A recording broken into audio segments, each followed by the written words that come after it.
By very popular request, joining us now is Peter Zeihan. He is the author of the forthcoming book, The End of Globalization is Just the Beginning, Mapping the Collapse of Globalization. It is, The End of the World is Just Beginning, Mapping the Collapse of Globalization. A very thought-provoking book. Let's put it up there on the screen. Peter, I've been familiar with your work. I've read some of your previous books. It's really interesting just to talk to you in the context of really a flashpoint in geopolitics. So give us the both preview of the book in the context of the Russian invasion of Ukraine, the Russian and Chinese seeming alliance, the current Finnish and Swedish prospect of joining NATO. How does this all track onto your general worldview? The overall theme is that we are at the end of an era, that globalization was a moment in time that the United States created artificially in order to generate alliance to fight the Cold War. And in the 8 elections since the Cold War ended, the American population has always gone with the candidate who was less globalist and more populist. That includes Biden. So we've been moving this way for a long time. It's not an aberration, it's a pattern. And without globalization, most of the major economies in the world have to, at a minimum, retool. And for many of them, that's the end of their systems. The other piece is depopulation. We've finally past the point where the problem is no longer overpopulation. The problem is that as globalization took hold, everyone everywhere was able to move off the farm and into the town. On the farm, kids are free labor, and in the town, they're really expensive annoyances. And adults aren't dumb, so they have fewer of them. You carry that out for 75 years, and you don't just run out of children, you run out of 20-somethings and 40-somethings. Most of the major countries of the world have now aged past the point of no return.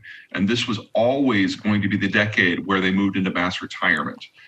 You play these things two together and the whole system starts to spin apart. The Ukraine war is a piece of that. Countries looking to attach themselves to a superior power is a piece of that. The evolution of China and Japan and Russia are pieces of that. And the whole point of the book is to show what happens on the backside in terms of the major economic sectors, whether it's transport or finance or agriculture. Let me ask you about one little piece of what you said there, which is you made the case that Biden is actually more populist and less globalist than Trump. What is your sort of lay out your view of that? Because I think that would go against a lot of conventional wisdom. Oh, it certainly does. Everyone assumes that Trump, since he was the one who threw the fits and broke trade deals, is the one who's the more populist. And I don't mean to suggest that he wasn't. He certainly was. But what Biden has done is fundamentally different. Trump would tweet out that we're pulling out of this or that, or we're leveling tariffs on countries, and then he would walk away. Sometimes he'd even fire the people who were responsible for making those policies happen because he was a relatively volatile personality. Biden is coming in and Biden is reinforcing every decision that Trump made on trade with actual code, with actual executive orders, with actual bureaucrats to enforce it.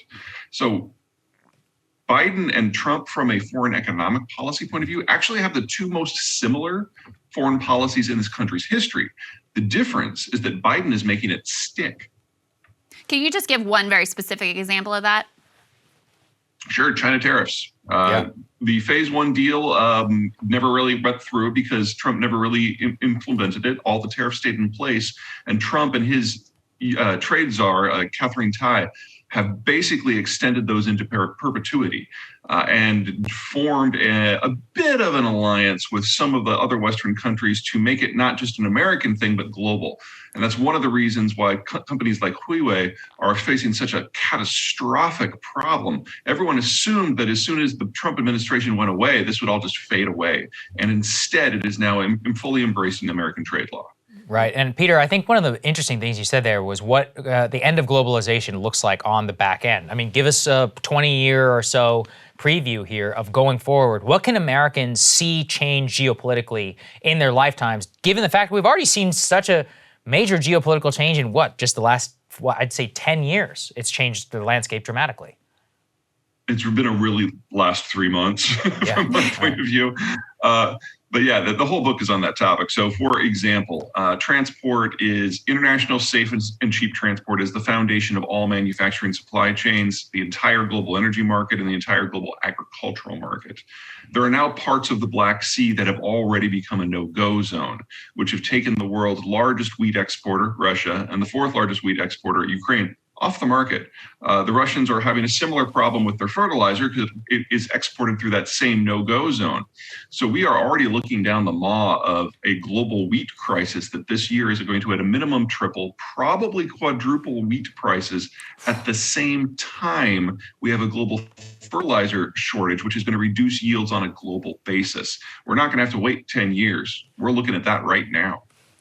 Part of the core of your analysis focuses on demographic decline, and you reference that, the fact baby boomers didn't have, nearly as many children, that people keep having fewer and fewer children, not just in the rich world, but also in the developing world. Could you just make the case for how that works? Like, you sort of arrive at very catastrophic consequences from this demographic bust, but just get very specific about how this happens and what it actually looks like, and if there are countries that have already gone through this that can kind of serve as a model. Sure. So as you move off the farm and into the city, you have fewer kids. You play that forward for a few decades, and fewer kids becomes fewer young workers, becomes fewer mature workers. I think a great case study is South Korea. South Korea is a country that wasn't industrialized at all, certainly wasn't globalized when it got independence from the Japanese at the end of World War II. They started to develop in 1950, and steadily over the course of the next 4 decades, they went from the most rural country in the world to the most urbanized country in the world. And they're now, 30 years after that, in an environment where they have more people in their 60s than their 50s, than their 40s, than their 30s, than their teens, than children. For a while, that works for you. Because if you have a lot of workers aged 30 to 50, but not a lot of kids, all the money that is normally spent on school and diapers is instead spent on cars and condos. And you get this massive generation of economic growth from the consumption side. At the same time, the higher investment and tax levels from those more mature workers can be building out infrastructure and industrial plant on the industrial side. And so we've seen this story over and over again in Germany, in Korea, in Japan, in China. But it's a bit of a starvation diet, because if you then fast forward another 10 years, you're talking about that bulge that right now is in the 50s being in their 60s and then retiring. Right. And in that sort of environment, you just have a complete collapse of production and investment and consumption all at the same time. And we're now looking at about half the developing world going through that process right now. So the growth we had from roughly 1995 to roughly 2015, the fastest economic expansion in human history, was about all of them being in that magic demographic moment before they flipped. Now they're flipping.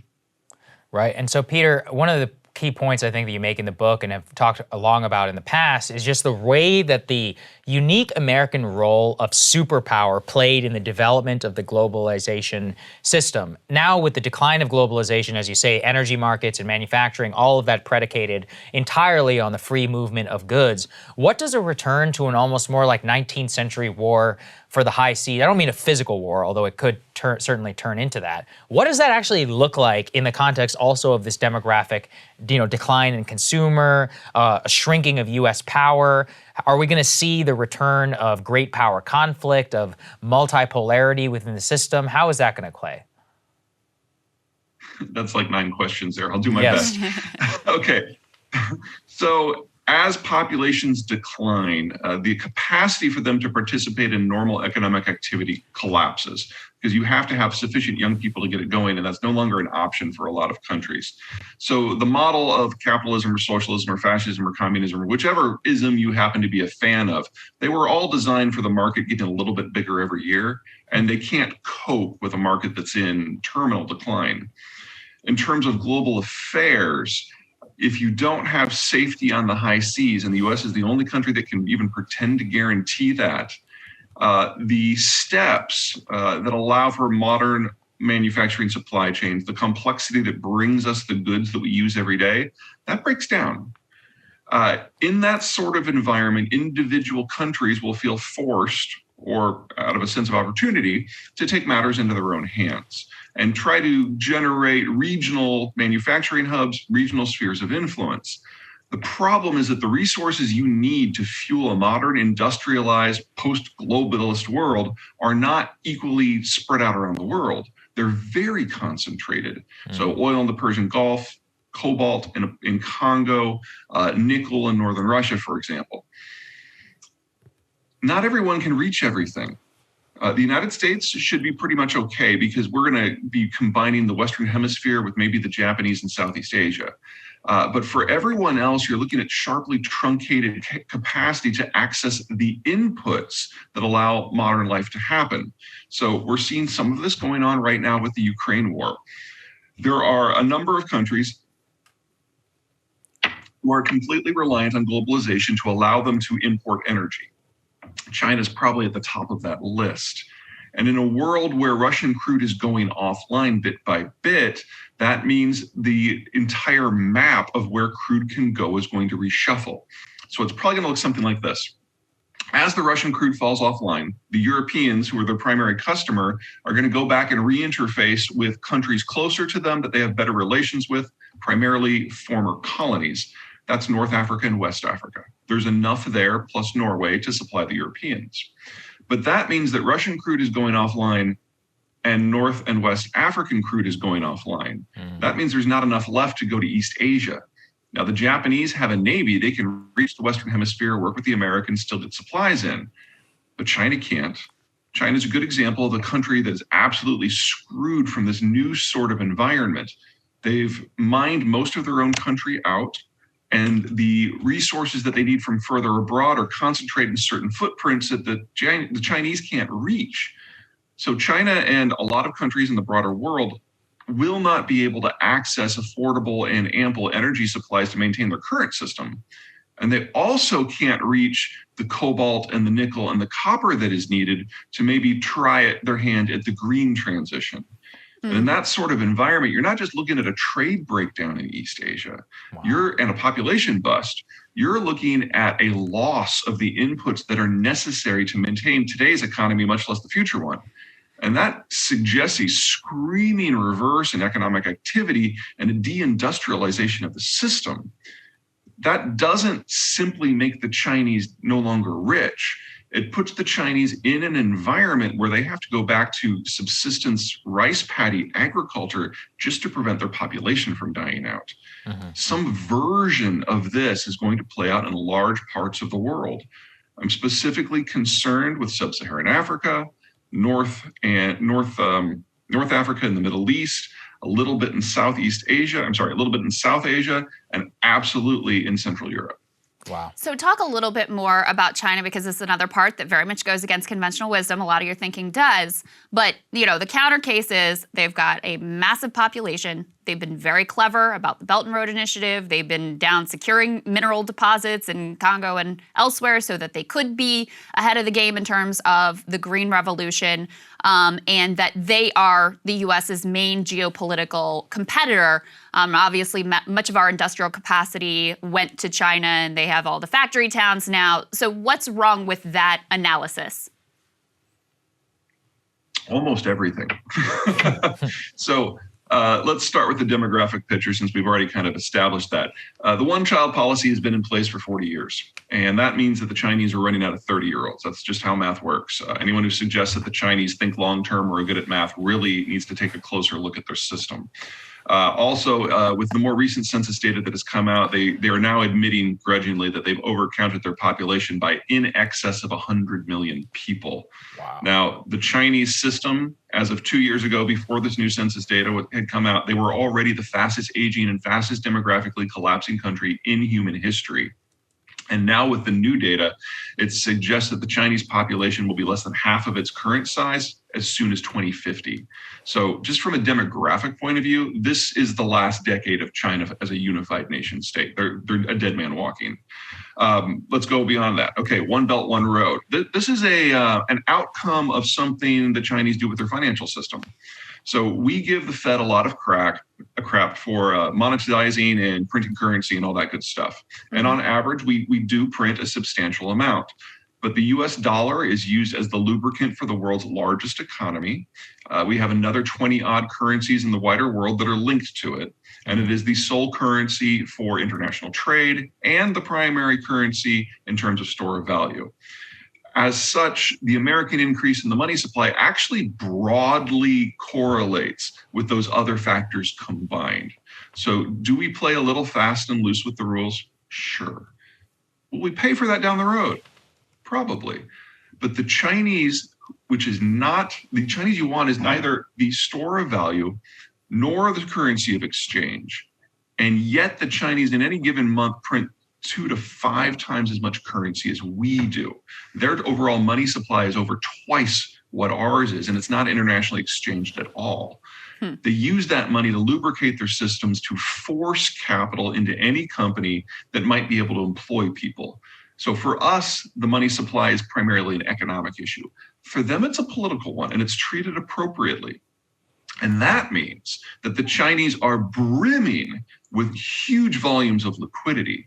And if you're someone in the know in China and you have access to that, it's a gold mine, because if you can get that currency out and exchange it for something else, anything else, even if the price is ridiculous, that means you've gotten some capital flight out and you have your rainy day fund.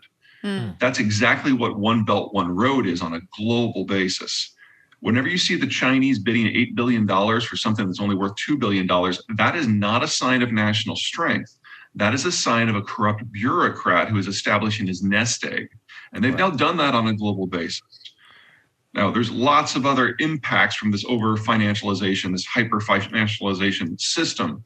But overall, it does mean that each individual Chinese company of size could not survive in the global environment unless that money keeps coming. Other countries have tried various versions of this. Japan probably is at the top of that list. They're the ones who kind of designed the model. But eventually, you have sufficient exposure that you can't compete. And you start going down a Japanese-style economic malaise that in this case has lasted 30, 35 years already. And the Japanese economy today is about the same size that it was in 1994 before the decline really got going. That is the best case scenario for the future of China, a slow, long stagnation. But there's a lot of reasons to expect it to be a lot worse. Wow. This is really fascinating. This is why I love reading your books and why I think everybody should go pre-order, buy your book right now. We're going to have a link down in the description. I've gotten a lot out of this conversation. Could talk to you for hours. So Peter, thank you so much for joining us. Really appreciate it. Yeah, it's our pleasure. My pleasure. Cable news is ripping us apart, dividing the country, making it impossible to function as a society, and making it impossible to know just what is true and what is false. But the good news is they are failing and they know it. That is why we're building something new, a new mainstream, a healthier one, something more trustworthy, something that we are going to need in one of the most pivotal times in American history. We are building up here for the midterms, for the upcoming presidential election, but we need your help. So if you can help us out by becoming a premium member today at breakingpoints.com, we're trying to change America for the better and the entire world. So what are you waiting for, guys? Go to breakingpoints.com and sign up and help us build a new mainstream.